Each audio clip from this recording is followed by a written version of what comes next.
Geopolitics के इतिहास में जो अब तक नहीं हुआ वो अब से कुछ टाइम पहले ही हो चुका है और पूरी दुनिया हैरान है कि कोई देश ऐसा कैसे कर सकता है, लेकिन इजराइल ने आज कर दिखाया है। क्योंकि इजराइल एक अनोखी कंट्री है पूरी दुनिया की, जो कोई भी सोच नहीं सकता वो इजराइल कर दिखा देता है। अब क्या है ये पूरा मामला, तो वो मैं आपको बताता हूँ। लेकिन अभी तक अगर आपने इस चैनल को सब्सक्राइब नहीं किया है तो मेरा आपसे विनम्र निवेदन है कि आप इस चैनल को सब्सक्राइब कर वीडियो को लाइक और शेयर करना न भूलें। तो आइए अब हम खबर पर आगे बढ़ते हैं। तो दोस्तों, आपकी स्क्रीन पर आप देख ही पा रहे होंगे कि इजराइल के फॉरेन मिनिस्टर यानी कि विदेशी मंत्री ने ऐलान किया है कि हमने अब से कुछ ही टाइम पहले एंटोनियो गुटेरेस को पर्सोना नॉन ग्रा घोषित कर दिया है। अब इसका मतलब ये कि यूनाइटेड नेशन का जो सबसे ताकतवर पद होता है वो है महासचिव का, और इस टाइम पर यूएन के जो महासचिव हैं वो हैं एंटोनियो गुटेरेस, और इनको ही अब इजराइल के अंदर पर्सोना नॉन ग्रा का घोषित कर दिया गया है। मतलब कि एंटोनियो गुटेरेस अगर इजराइल की सीमा के अंदर कहीं भी घूमते पाए गए तो उनको तुरंत इजराइल की पुलिस कभी भी गिरफ्तार कर सकती है और जेल में डाल देगी। ये अभी तक की सबसे बड़ी कार्रवाई करी गई है किसी भी देश के द्वारा यूनाइटेड नेशन के खिलाफ। आप जानते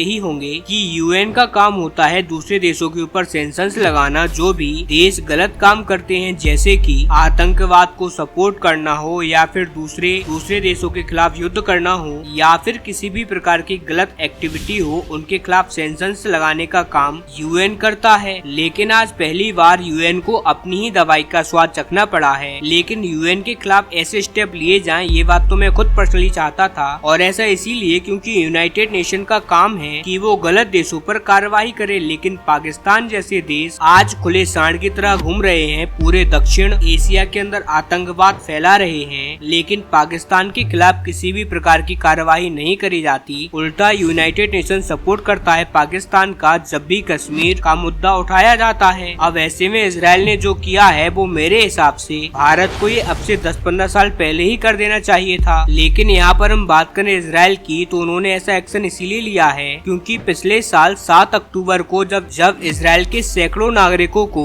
मार दिया गया था और उनको अगवा कर ले गए थे, तब से लेकर आज तक भी ना तो यूएन ना ही इनके महासचिव एंटोनियो गुतेरेस किसी ने भी ईरान और उनके समर्थक गुटों के खिलाफ कार्रवाई करने का ट्राई भी नहीं किया। यहाँ तक कि आप जानकर हैरान होंगे, आप इनके बयान पढ़ लीजिए पुराने, पिछले लगभग 1 साल के। इन्होंने ना तो अभी तक इजराइल का एक भी बार साथ दिया, उल्टा इजराइल का हर छोटी छोटी बातों पर विरोध किया और इजराइल की हर एक कार्यवाही को कंडेम किया। लेकिन हद तो तब हो गई जब कल देर रात में जब ईरान सैकड़ों की संख्या में हाइपरसोनिक बैलिस्टिक मिसाइल इजराइल पर दागी और इजराइल के अंदर तबाही मचाने का ट्राई किया गया। ऐसे में यूएन के महासचिव का काम होना चाहिए था कि इस हमले की निंदा करें, लेकिन उन्होंने निंदा करने की जगह उल्टा इजराइल को ही नसीहत देने लगे कि आप इस वायलेंस को रोक दीजिए, आप इस हिंसा को रोक दीजिए, जबकि हिंसा करने वाला कौन? ईरान। ऐसे में आप देख सकते हैं कि यूनाइटेड नेशन बहुत ही ज्यादा फेवर कर रहा है ईरान का, और इसीलिए इजराइल ने इतना बड़ा एक्शन लिया है। और इसी तरह का सेम केस भारत पाकिस्तान वाला भी है। कब से हमारा कश्मीर का मुद्दा चला है और तब से आज तक सिंगल टाइम भी यूएन के अंदर भारत का फेवर नहीं किया गया यूएन के द्वारा। यूएन ने हमेशा पाकिस्तान का ही समर्थन किया है। ऐसे में मेरे हिसाब से तो भारत को भी यही एक्शन लेना चाहिए। खैर, इस पर सबकी राय अलग अलग हो सकती है, तो ऐसे में आपकी इस टॉपिक पर क्या राय है, हमें अपनी राय कमेंट में देना